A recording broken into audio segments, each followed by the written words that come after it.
Bonjour à tous et bienvenue dans cette nouvelle vidéo. Aujourd'hui, on va parler de PSK Reporter. Donc, PSK Reporter est une application web qui permet de loguer automatiquement tous les contacts qui ont lieu en utilisant des modes numériques. Donc, quand on utilise les modes numériques, on a l'obligation de passer par un logiciel. On ne peut évidemment pas utiliser la voix, c'est un mode numérique. Donc, par exemple, pour la FT8, on utilise l'application que vous voyez en ce moment qui est WSJT. Il y en a d'autres, hein. Moi j'utilise celle-là. Et chaque mode numérique a son ou ses applications à utiliser pour pouvoir pratiquer. Voilà. La plupart de ces applications ont une option qui permet d'activer ces logs automatiques dans PSK Reporter. Par exemple, dans WSJT, ici, si on va dans les settings, on va avoir un onglet Reporting ici qui nous permet de cocher la case Enable PSK Reporting Spotting. Si cette case est cochée, le logiciel WSJT va automatiquement, lorsqu'il va entendre une station, la loguer, la spotter si on veut, et dire que en tant que la station que vous êtes, moi par exemple HB9GXP, j'ai entendu toutes les stations qu'on voit ici derrière, par exemple en ce moment, sur 40 mètres. Voilà pour la petite configuration de WSJT. On ne va pas s'attarder là-dessus, ce n'est pas vraiment l'objet de la vidéo. On va jeter directement un coup d'œil à PSK Reporter. Donc PSK Reporter, c'est un site web, hein, simplement une application web qui se présente sous cette forme-là. Donc on voit ici en ce moment toutes les stations qui ont configuré un logiciel quelconque pour ramener des logs et spotter des stations dans PSK Reporter.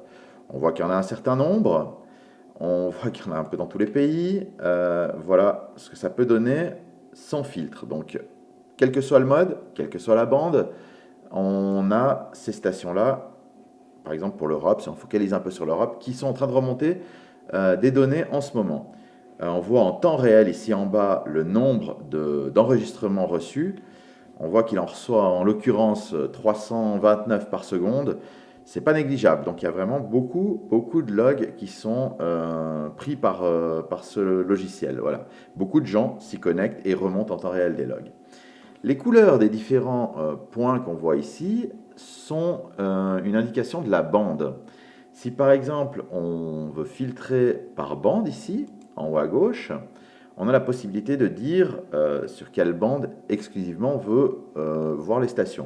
Par exemple, si on prend 40 mètres, alors évidemment là il faut filtrer, donc on a Go ici pour filtrer. Si on met ça par exemple, on va voir toutes les stations qui sont actuellement en train de remonter des logs pour le 40 mètres. C'est intéressant, on voit qu'il y en a pas mal, hein. Une bonne majorité remontent quand même des logs en FT8, hein, mais pas toutes. On verra qu'on peut filtrer et se rendre compte qu'il y a quand même d'autres modes qui sont logués dans ce logiciel. Voilà. On a filtré donc par bande de 40 mètres et ensuite on peut filtrer par call par exemple, ou par pays, ou par grid, donc par locator, soit par rien du tout. Donc on prend tout, anyone. Partout, anyone, anywhere. Donc c'est vraiment, là on filtre plus rien. Si par exemple on met mon call ici, et qu'on filtre à nouveau, voilà, on va voir qui m'a entendu et qui est-ce que j'ai entendu durant les 12 dernières heures. Donc on voit que le logiciel est en train de tourner ici. J'ai non-stop des spots qui sont envoyés à PSK Reporter pour dire, voilà, on va voir une nouvelle série, hein, puisque 15 secondes se sont écoulées. On va, PSK Reporter, WSJT va automatiquement envoyer les spots qu'il a vus à PSK Reporter qui va ensuite les afficher. Si on retourne donc à PSK Reporter, on voit qu'on peut filtrer par ce qu'on a envoyé et ce qu'on a reçu. Donc, par exemple, on va filtrer par Received. Voilà les stations que j'ai entendues. Donc, c'est très visuel. On se rend compte que Là, on peut elles sont géolocalisées, on peut les voir dans quel pays elles se trouvent.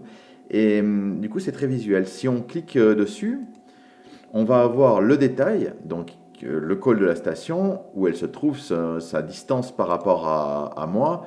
Donc là, on voit qu'elle est à 919 km. On voit qu'on a des stations, par exemple, qu'on a entendues qui se trouvaient en Russie, à 3000 et quelques kilomètres. On est surpris comme ces modes fonctionnent bien, hein, souvent. Voilà. On peut également filtrer par Send By, qui là, ce sera l'inverse, évidemment. On va voir toutes les stations qui m'ont entendu. Donc on voit que là, j'ai lancé un appel il y a une douzaine de minutes, c'est du temps réel. Si maintenant je vais dans WSJT, ici, et que je lance un CQ, on n'est pas obligé de faire le contact. C'est ça qui est intéressant. Donc si on fait, on va attendre la prochaine passe pour qu'il passe en émission. Si on fait un appel, donc un appel général, un CQ, on va voir que, on attend encore quelques secondes, voilà, je passe en émission. Donc là, je suis en train d'émettre. On va attendre la fin de la séquence de 15 secondes. Bon, ça c'est un principe qui est lié au FT8, hein, mais on va pas s'attarder là-dessus pour l'instant. Donc le call est lancé. Voilà. On retourne sur PSK Reporter, ici, et on refresh. Donc on relance cette même recherche. On va voir dans quelques instants quand même, hein, voilà, qui m'a entendu. Je suis repassé en émission. Ça, c'était l'appel d'il y a 12 minutes. Avant de faire cette vidéo, j'ai fait quelques appels, histoire d'avoir des logs remontés dans PSK Reporter. Voilà. Donc là, send received. Voilà. Ok, on voit que il y a des stations qui m'ont entendu tout à l'heure, peut-être pas là, mais ce sera le cas. Je vais stopper ça. Ce sera le cas dans quelques secondes, ça va apparaître. Donc c'est pour ainsi dire du temps réel, hein. Ce qu'il y a d'intéressant, c'est qu'une fois qu'on entend assez de stations, et qu'on est entendu par assez de stations, le logiciel, donc PSK Reporter, la web app PSK Reporter, va vous faire une espèce de camembert comme ça pour vous donner le rayon sur lequel vous êtes avantagé. C'est très intéressant pour tester une antenne, par exemple. Si vous changez l'élévation d'une antenne ou si vous changez sa position, tester la directionnalité d'une antenne, c'est très intéressant parce qu'en fait, tant en réception qu'en émission, vous n'avez même pas besoin de passer en émission. En fait, vous pouvez laisser l'antenne un certain temps, laisser tourner WSJT et voir la direction qui est privilégiée par votre antenne en fonction des informations qui sont remontées dans PSK Reporter.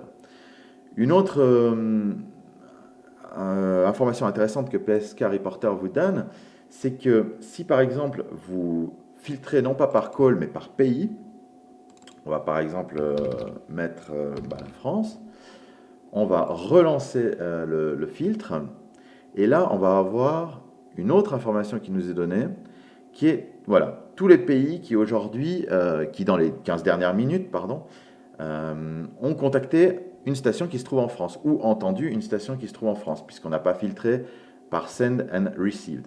OK? Donc, on voit qu'il y a des stations qui sont pas mal actives depuis un certain temps, notamment ici, une station vers Paris, voilà. On voit que cette station est donc F1EYG. On peut également filtrer par cette station. Donc on voit que cette fois, il a repris le call sign. Et alors, il est en train de travailler là. Voilà. On n'a pas uniquement les informations qui nous concernent. On voit toutes les stations qu'il a entendues. Bon, là, en l'occurrence, il est dessus depuis un petit moment, en 15 minutes. Hein. Donc en 15 minutes, il a entendu tout ça. Je suis curieux de savoir ce qu'il a comme antenne, mais en tout cas, c'est très efficace. Voilà. Une autre information qui est intéressante, c'est de prendre anyone. Donc cette fois, on ne va pas filtrer par call ou autre. Pour la bande des 40 mètres, par exemple. Donc si on prend 40 mètres, on fait go, les 12 dernières heures. Voilà. Et ça, c'est les contacts qui ont été faits sur la bande des 40 mètres pour les 12 dernières heures. Donc on voit bien le sens de la propagation, par où ça va bien marcher, etc.